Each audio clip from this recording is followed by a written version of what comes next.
Hello, my name is Barry Scott Will, and this is episode 3 of my video blog, Go Game, Young Man.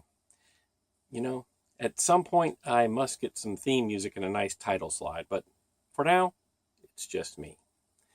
I'm actually going to talk about a game this week, specifically Horizon Zero Dawn, a PlayStation 4 exclusive title that came out almost a year ago, but which I only got around to playing in the last couple of months.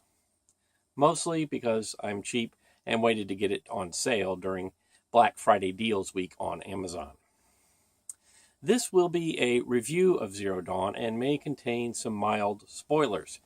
If you haven't played the game and really want to go in fresh in order to be wowed, stop the video now. The rest of you may continue without fear of anything important being revealed. I really enjoyed Zero Dawn. I think it's a great game. The story is intriguing, and it would make a wonderful movie. The game is set on Earth hundreds of thousands of years in the future. Not hundreds, hundreds of thousands. Humanity has almost been wiped out and has reverted to a very primitive state. The ruins of the old ones, i.e. modern humans from our near future, have been almost completely swallowed by nature. The only remnant of their society are very large, artificially intelligent machines in the form of various beasts, mostly prehistoric dinosaur types. There's a T-Rex and a saber-tooth and a giant crocodile. You get the point. You, the player, take on the role of Aloy, an orphan cast out of her tribe and raised by another outcast. Your task is to seek information about your mother, and this leads you into discovering information about the Old Ones, the fate that befell humanity, and what is becoming of the world you inhabit. So the story is great. There's a lot of reason to keep pressing on to the next objective so you can get more history and discover Aloy's origins. And the world you travel in is quite beautiful. I'm showing some screenshots from the game demonstrating the next level graphic fidelity. Note, I do not have a PS4 Pro, so these are the 1080p textures with non-HDR lighting, and they are still wonderful. Here's a conversation between Aloy and her adoptive father, Rost. Look at the level of detail in the animations and the expressiveness of the faces. We aren't quite at real yet, but we are getting very close. The conversations and cutscenes are so good, I didn't even skip through them as I usually do.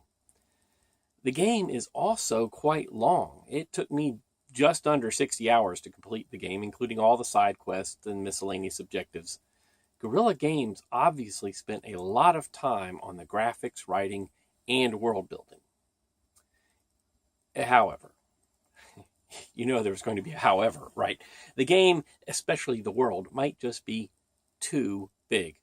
Once you get past the beautiful sights and the excellent story and acting, the gameplay tends to be very average. At first, fighting the machines is fascinating, but there is just too much of it. Here's a screenshot of the world map, zoomed way out so you can see almost all of it. All of those animal figures are machine sites, where machines can be found and regularly respawn. As you can see, they cover the world, and that's only about half of the actual places machines are found. Many of the sites where machines spawn are never marked on the map. Traveling around the world is essentially a giant overland dungeon crawl with enemies around every bush. After a dozen hours or so, I spent more time sneaking around the machines rather than going through them.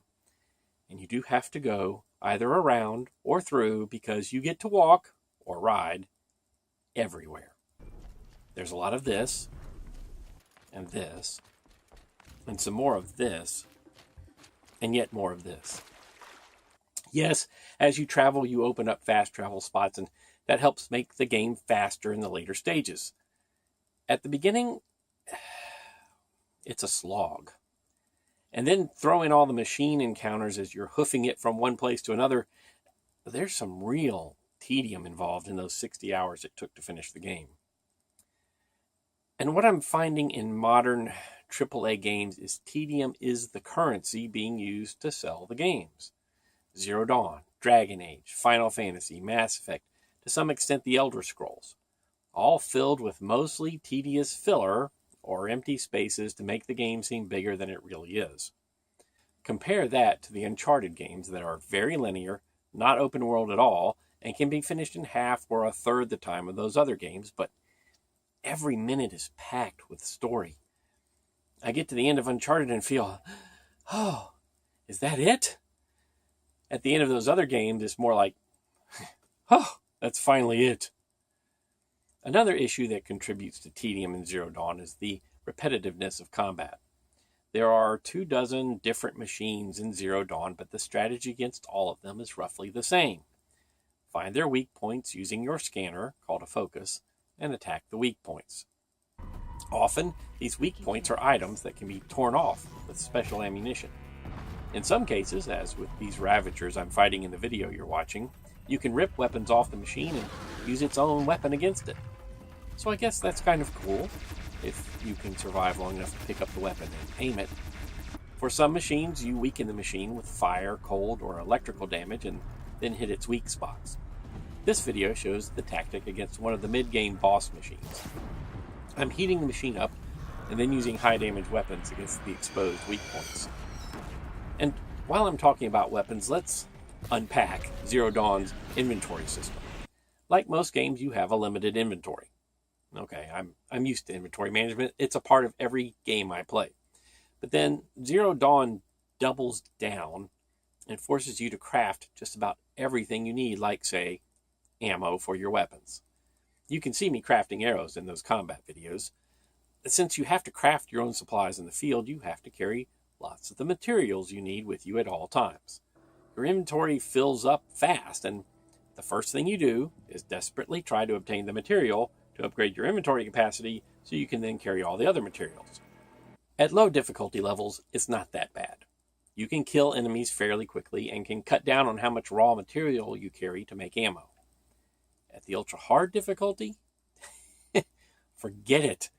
You go through ammo like Amazon lightning deals. My inventory needs increased by about 50% when I started a new game at the harder difficulty. At some level, Guerrilla Games must have realized they had painted players into a corner, so they stuck random merchants just anywhere on the map, like this poor soul standing in the middle of nowhere so Aloy can sell off junk and restock with good stuff right before a big quest objective. Helpful, but does break immersion just a little bit. I know it sounds like I'm giving Zero Dawn a hard time, but here's the thing. And from a certain perspective, it's kind of sad. I expect this from most games. Actual game play, the thing that should be the core of a game, takes a backseat to visuals and storytelling and mocaps and... Look, I'm a gamer. I'd rather play a video game than watch TV, and in fact, that's what I do. I have almost no conception of what's on TV anymore these days, and I like Zero Dawn. It is, in the end, a shining example of game making in 2018. I just wish, sort of in the back of my mind, that game making in 2018 was a little bit more about the game. That's it for this week. Next week will be a twofer. I'll put out a regularly scheduled video at the end of the week, more discussion about video games, and then hopefully get a review of Black Panther up early the following week. All dependent on whether or not I actually get out to see Black Panther over the weekend of the 16th.